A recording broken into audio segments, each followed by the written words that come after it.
আফগানিস্তানের তালেবান সরকারের পররাষ্ট্রমন্ত্রী আমির খান মুত্তাকি ভারত সফরে এসেছেন।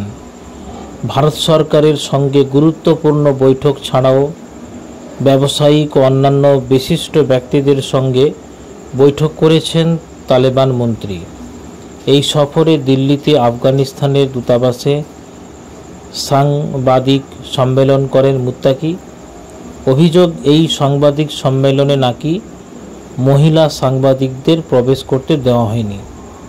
বিষয়টি নিয়ে তীব্র বিতর্ক সৃষ্টি হয়েছে।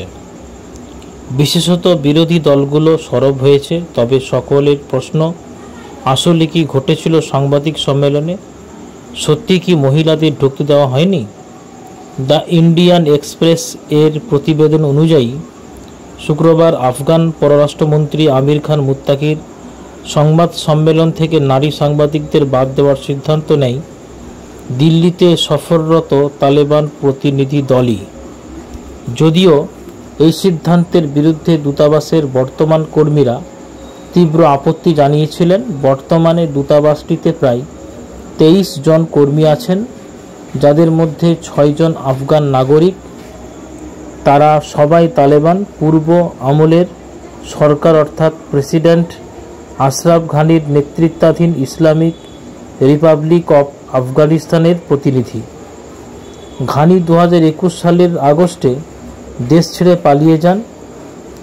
ইন্ডিয়ান এক্সপ্রেসকে এক বিশেষ সূত্র বলেন, আমরা জানতাম তারা এই দূতাবাসটিকে আমিরাত ঘোষণা করতে চাইবে, আমাদের পতাকা নামিয়ে নিজেরটা তুলবে এবং নারী সাংবাদিকদের বাদ দেবে। তাই আমরা অনুষ্ঠানটি দূতাবাসে না করে বরং তারা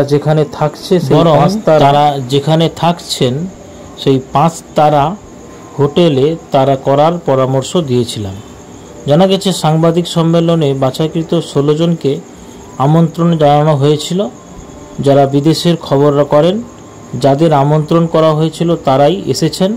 তবে কিছু সাংবাদিক খবর পেয়ে দূতাবাসে এলে তাদের ঢুকতে দেওয়া হয়নি, কেননা তাদের কাছে আমন্ত্রণ পত্র ছিল না।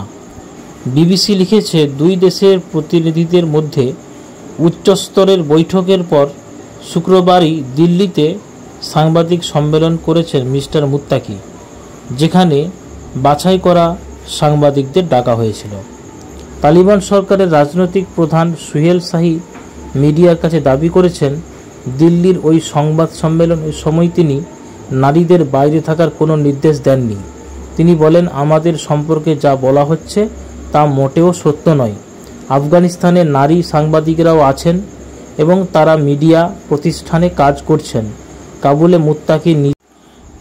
মুত্তাকি নিজে নিয়মিত নারী সাংবাদিকদের সাথে দেখা করেন এবং তাদের প্রশ্নের উত্তর দেন। এখানে কোনো বিধিনিষেধ নেই। এদিকে নারী সাংবাদিক বিতর্কে মুখ খুলেছে ইসলামিক শিক্ষা প্রতিষ্ঠান দারুল উলুম দেওবন্দ। শনিবার প্রতিষ্ঠানটির পক্ষ থেকে স্পষ্ট জানানো হয়েছে, নারী সাংবাদিকদের উপস্থিতি রোধে কোনো নির্দেশ বা নিষেধাজ্ঞা জারি করা হয়নি। দেওবন্দের জনসংযোগ কর্মকর্তা আশরাফ উসমানী সংবাদ সংস্থা পিটিআইকে বলেন, নারী সাংবাদিকদের উপস্থিতি নিয়ে আফগান পররাষ্ট্রমন্ত্রীর দপ্তর বা আমাদের পক্ষ থেকে কোনো নির্দেশ দেওয়া হয়নি। এ নিয়ে যে অভিযোগ উঠেছে তা সম্পূর্ণ মিথ্যা এবং ভিত্তিহীন।